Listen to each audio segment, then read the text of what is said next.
Hello guys, at dahil walang ulam, makyat pala ako dyan ng bundok, kumuha ng gabi. Lulutuin ko, gagataan ko pala. Bali, madamo dyan, makati sa paa kasi maraming mga damo dyan na nakakasugat ng paa, kaya ang kati. Yan, pagkatapos ko palang nagbunot ng gabi dyan, pupunta pala ako ng ilog. Bali, dyan ko siya huhugasan bago kami uuwi. Yan, ang linaw ng tubig dyan. Bali, dyan pala kami nag-ano ng mga hipon paggabi, nag-iilaw. Yan.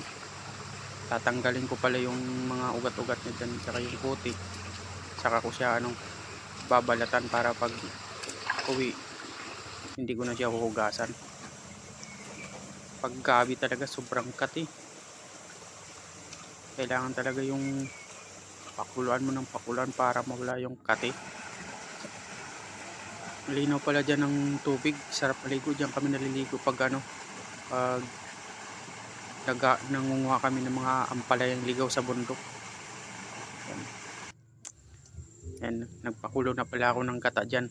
Bali, yung ginagawa ko dyan, pakulo yung gata hanggat sa magmantika na siya.